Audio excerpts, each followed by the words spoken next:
Halloween. Scott Hazelton here to take you through the week on HRTV. The pursuit of the Cup is nearing as the crew heads to Churchill Downs for live coverage.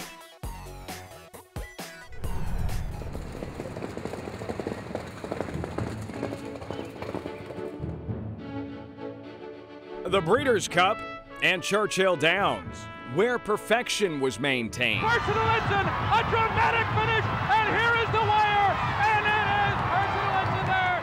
Where a 2-year-old colt electrified a nation. Here indeed is a superstar, a Razzie, absolutely brilliant. And where the horse from Uruguay proved he was indeed the best in the world. Invasor, the Argentinian bred, Uruguayan raced. Invasor has won the Classic. Since its inception, the Breeders' Cup has been contested beneath the Twin Spires on 7 separate occasions. And Day goes to work. Flanders on the inside. On the outside, Serena Song giving their all as they come down to the line. A wild finish to the Classic. Awesome again has won. A heart-pounding, pulsating stretch drive, and Tisdale prevails.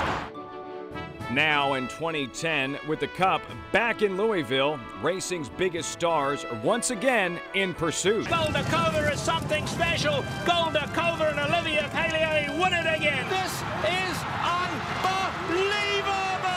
Zenyatta. Pursuit of the Cup starts right now. The big mare worked at Hollywood Park before heading to Churchill to defend her Classic title.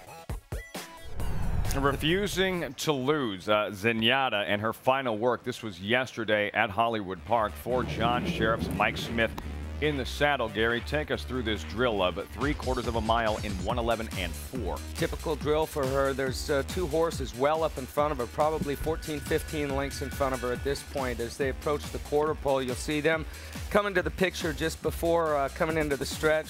Mike swoops by one, and I believe it's El Vino that Steve Willard, her normal gallop boy, Zenyatta's normal gallop boy, is aboard. And he's a good workhorse, and the work is designed to go past the finish line, and she's very comfortable. It's her typical work, like I said, ears straight up. She's not under any pressure right now. Mike's really not going to ask her for any real kind of run until they hit the finish line, and as they hit the finish line, Mike's going to go ahead and push the button. You can virtually see her accelerate as they gallop out to the mile pole here, and the acceleration is there. She gets up, does it again. Zenyatta in her final drill. John Sheriff's on the maneuver. She just worked perfect, and we couldn't have asked for anything more. You had 2 workmates with her. That all worked out very well. I know it confused the clockers a bit. Yeah, I know. Some people on the watching the work said, "What's that guy doing on the rail there?" You know, but we had it all planned, and it worked out great.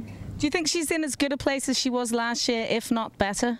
You know, she's coming into this race very well. You know, I don't like to say better or same, but she's doing great. Shipping plans for her, John? She leaves on Tuesday. Is that by design, keeping her away from the media for as long as possible?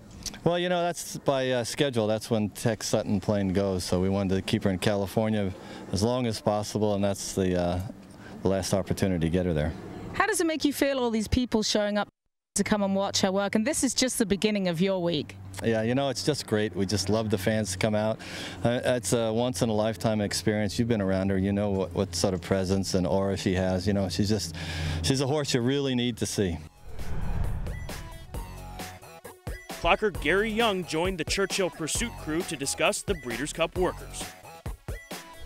Some nice works to talk about, and we're going to jump right to it, Gary, starting with the work from yesterday in Red Desire. This one caught a lot of people's eyes. You know, she came out, she went the first quarter in 25, and then without even looking like she was really picking it up, DeSorma was just sitting on her. She just rifled through the stretch. She did the last 3/8 and 35 flat.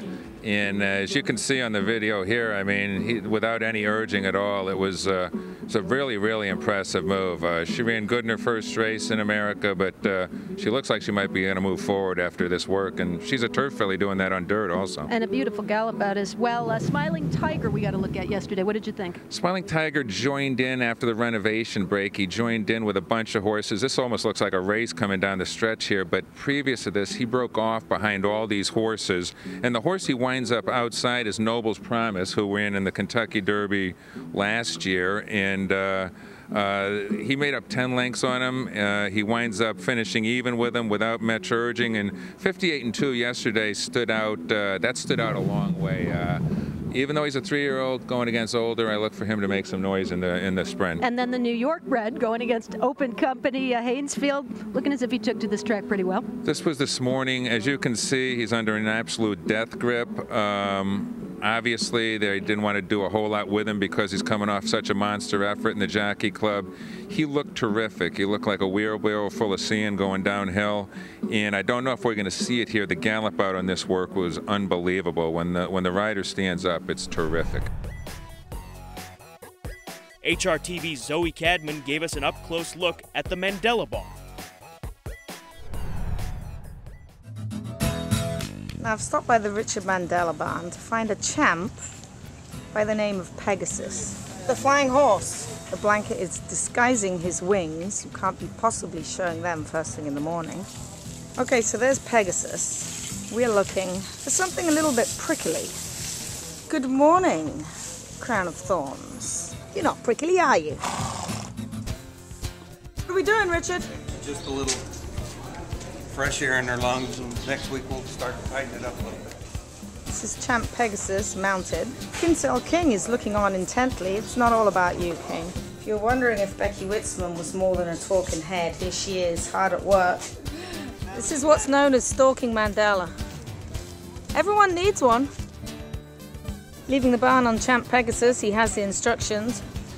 Crown of Thorns, same thing. Here comes Champ Pegasus. Got the whole crew here, including Gary, Richard, watching intently. 52 and change. This is the prize for the master teacher, Richard Mandela. Come on, do your stuff. Ah! Didn't think I'd do it, huh? This is the crown wanting to steal part of that apple. Come on, give me some more. Want some of this one? Piglet. Fanny Salmon updates us on the European arrivals at Churchill Downs in the International Report. Delegator was the first one off the truck. He's coming for a second shot at the British Cup Mile, in which he played 5th last year in Santa Anita. That's a close look at him. He's only run twice so far this season. And he won a listed. This is Biondetti, a very interesting 2-year-old. He's 3 for 3, having won a maiden on the turf and a condition stakes on the polytrack before scoring a Group 1 in Italy. Very big for a 2-year-old too. And he's by Bernardini, bred for the dirt. Now, Debussy shocked more than one, or surprised more than one in Chicago when he edged Joe Ponti in the Arlington Million. He looked really good coming off the van, and I had a chance to check on him later as we were waiting for the other Euros. He settled really, really, really well. And of course, no stranger to these types of shipments. You mentioned Debussy going in to Chicago and back. The European horses tend to do it all the time. But that being said, very few experience the type of trip that the other European plane load of horses experienced, maybe known as one of the world's longest trips. Well, you know, for us people, sometimes it's really tiring to travel for 24 hours. I went to Australia once and I still remember it. Well, some of these horses, it took about 24 hours to get there. It was about 10 p.m. when the first of a 5-van convoy made it to Churchill Downs. It had taken about 2 hours at the airport before that. This is Paco Boy. He was the first one of the van. He will be meeting Goldikova again. They keep meeting and this time they will be in the British Cup Mile. Work Turf, the ARC winner, Epsom Derby winner, is looking to add the turf to his resume. He was also one of the lucky ones on the first plane, on the first van. Goldikova was on the 5th and last truck, and here we see her unloading. It is, of course, her 3rd trip to the Breeders' Cup. I had a chance to speak to Regis afterwards, the traveling lad. He said, you know, she is looking better every time.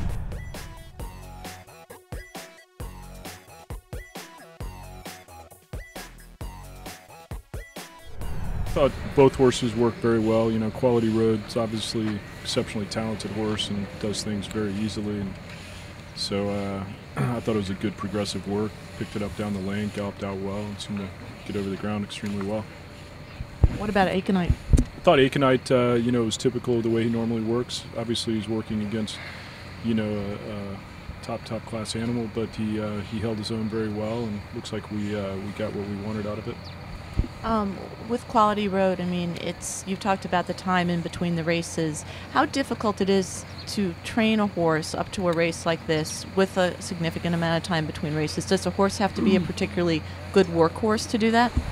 Well, you know, the good thing about Quality Road is we've run him quite a few times with a lot of time between races, you know, and for example, from the Don to the Met Mile, so we kind of have a pretty good line on what it takes to get him ready, you know, in between races. And we had 3 really solid works before we left Belmont with big gallop outs, and you know, so we felt like we had most of our conditioning done there, and that was just a matter of kind of keeping him happy while he's here and giving him a little leg stretcher over the track. Tell me about the works for the 2-year-olds. Have you ever worked Uncle Mo and Stay Thirsty together?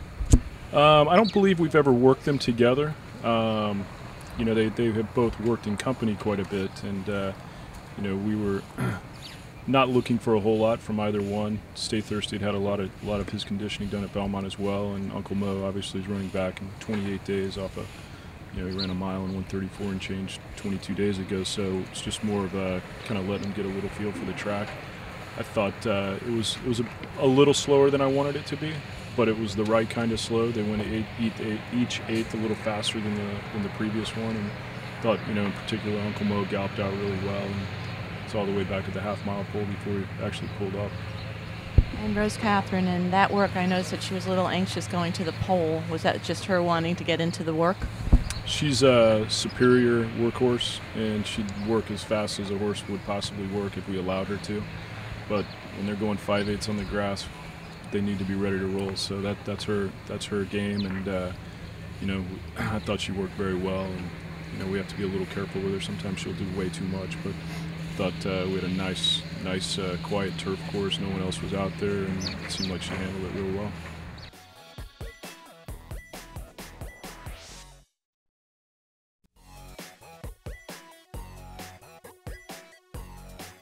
Darren Rogers is looking forward to another exciting meet at Churchill, including more night racing. Well, we have an exciting 21-day fall meet. You know, we've got the permanent lights now, so we're going to test out night racing in the fall on Friday, November the 19th. For the most part, our racing schedule each racing day is going to be at 12:40 p.m. For a first post, Eastern time, of course. And then on that night racing program, we'll kick off at 4:30 in the afternoon and wrap up at about 9:30 at night. A little bit of an experimental test for us to see how it does in the fall.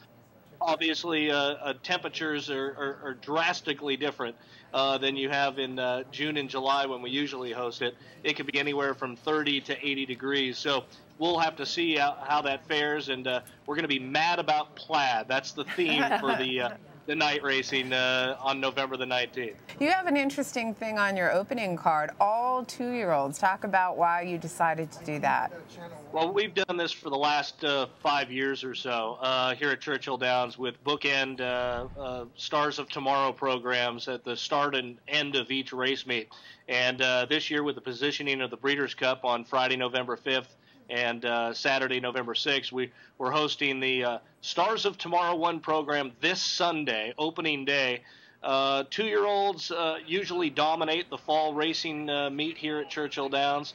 An absolutely great race meet in addition to the Breeders' Cup because you have you've got 2-year-olds who are blossoming, late developing, and trying to get, on the direction of the Triple Crown Trail and see whether or not they're ready for it. You remember, Super Saver was a horse that competed here and won the Kentucky Jockey Club last meet. So we'll do that on the 21st, and also on the 27th of November. Elliott Walden joined Race Day America to talk about the retirement of Kentucky Derby winner Super Saver. We had some unfortunate news in the headlines this morning, that of the retirement of Super Saver. Tell us what was the deciding factor in sending the Derby winner to stud. Well, it was a tough call. We debated about it and went back and forth for the last month. And at the end of the day, we just felt like that his ability at stud, his future at stud is very exciting to us. Bluegrass Cat is doing so well. Having a slight outcross to that potent family that he is a part of, as well as Bluegrass Cat and Girolamo, and being a slight outcross through the Maria's Mon angle, just created a great opportunity for us to think about his next life. Now, he was a great racehorse that brought us a lot of thrills, and we felt like that probably he would come back very good. I spoke with Dr. Bramlett again yesterday, and have spoken to him a few times over the past month, and he said, look, I think he could come back fine. Obviously, when you take a horse off the shelf, there's a numerous things that can happen to him that would make it a slight risk. But he felt like he would come back okay. But at the end of the day, we were just real excited about his stud career. How soon can folks out there that have mares good enough to get to Super Saver start getting in line, and when do you expect to announce a fee? We'll announce his fee right after the sale. We typically like to see how the November sale turns out, see the pulse of the market, and then we'll announce all our fees. Opening day at Churchill included the Claiborne Stakes Showcase, the Pocahontas Stakes. Top of the lane, and as they now race on towards the final 4.5, Grand Lioness. Now there's a seam to the inside for Dancing in Her Dreams, and she seizes the opportunity and goes through that rail gap and has gone clear by 3.5 to 4 lengths. Dancing in Her Dreams had the Pocahontas won in a matter of strides. She's geared down to the line. She is a grey Rolls Royce, a flying machine, Dancing in Her Dreams. Mark Johnson joined Race Day America to talk about the Churchill Downs Fall Meet. Well, you're primed and ready to go then for opening day there at Churchill, and it is the stars of tomorrow, the 2-year-olds. I mean, really an exciting program put together on opening day at Churchill, including 2 graded stakes races, and really a chance to get ready for Kentucky Derby, which, let's face it, Mark, when we wrap up the Breeders' Cup next weekend, that's going to be the focus, Kentucky Derby time. Absolutely. I mean, just look at the horses who've come out of Stars of Tomorrow 1 and Stars of Tomorrow 2 over the last couple of years. The likes of the Rachel Alexandras of this world, and of course at Stars of Tomorrow 2 last year, the big race went to a horse called Super Saver, who just happened to come back and win the Run for the Roses here on the 1st of May last year. So these are very significant days, both Stars of Tomorrow 1, which opens this 121st fall meet at Churchill Downs, and Stars of Tomorrow 2, which, of course, is on the closing weekend. I think there's some very, very strong racing indeed. It looks a very good card throughout the whole 11 races. There's some really good horses coming through this 2-year-old day. I'm particularly interested in the Pocahontas, a horse called Honey Child, I'm told is how I have to pronounce it, who's never run on a main dirt track before. Of course, the form so far has been on the synthetics, but I think she could be a very interesting runner in the Pocahontas. And at the moment, I'm still getting my head around the Iroquois, which is the slightly less valuable division of the stakes races for the colts and geldings. Just looks very, very tricky, and it's one that I'm still trying to work out as we speak. But certainly, it doesn't. These 2 races don't appear to have lost a great deal just because they happen to be the weekend before the Breeders' Cup races. I think in their own right, they look very strong. Also taking place on opening day was the Lane's End feature race of the week, the Iroquois. They have gone well clear of the rest. A furlong and a half to run. Garrett Gomez, an Astrology out in front. Maybe so, maybe not. Tries to rally to the rail. Down the outside is Rebo Bobo. Rebo Bobo has taken second. He's still got a length and a half to find on Astrology, who is wandering under pressure, but he is finding more. And the Iroquois goes to Astrology, a star of the future.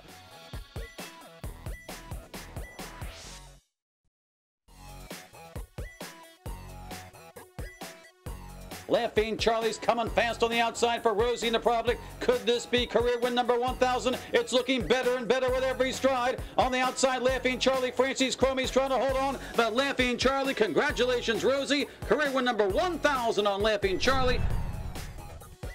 Anna Napravnik hit a milestone on Wednesday, bringing in number 1,000 at Delaware Park. It feels like just yesterday I was at Pimlico wondering if I'd ever win a race. So, yeah, it's gone really quickly. There's been so many bumps and obstacles along the way as far as injuries and such, but I really started out and continued to be surrounded by a lot of very good influences, which really helped me get to where I'm going. Yeah, Rosie, you know, you make reference to the fact, again, for someone who's as young as you are to have had as many, I'm going to call it, serious injuries out on the racetrack. Did you expect to get to the 1,000 milestone as quickly as you did? Well, when I rode the first race, I didn't know if I'd get to number 1, and then I never really thought about 1,000 or any kind of milestone, and so, I mean, I really never know what to expect, and but when I look back and think about how quick it's been, it's pretty amazing that it's come so quickly. Yeah. You've mentioned the influences earlier on in your career. Who were some of those influences in your life and your riding career? Well, my first galloping job was for Jonathan Shepard, and I learned a ton galloping there at the farm in Unionville. And then I galloped for Dickie Small, and he's obviously who got me started. And living with Holly Robinson, she was an influence to me every day on and off the track. Such a mentor. My sister was a big part of my success and getting started as well. And you know, my family has just pushed me forward and been so supportive of everything. And you know, with Holly and Dickie and Merriman, and you know, Jonathan was the first little push. And you know, I've just been very, very lucky to have had such support that I have. Todd Beatty joined Race Day America before the Turn Back the Alarm at Belmont to talk about his contender, R. Christie. Yeah, I think that she's really moving forward. She's come off a lot of races that she's had troubled trips. She's a very hard horse to ride. She finds ways to get in trouble, but things all got together last time. Ramon did a very good job with her, and I think also she likes the big turns at Belmont. So I'm real happy to go back to the same course. We've made a lot of little subtle changes behind in the training. She's very hard to train in the morning. She's very strong. Takes one of my best gallop people that ride her daily. But all those kind of things are really coming to fruition right now.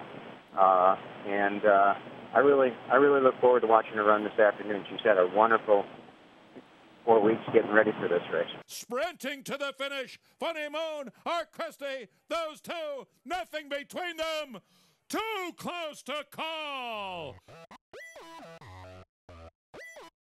That's all for this week on HRTV. Here's a look at what's coming up next week.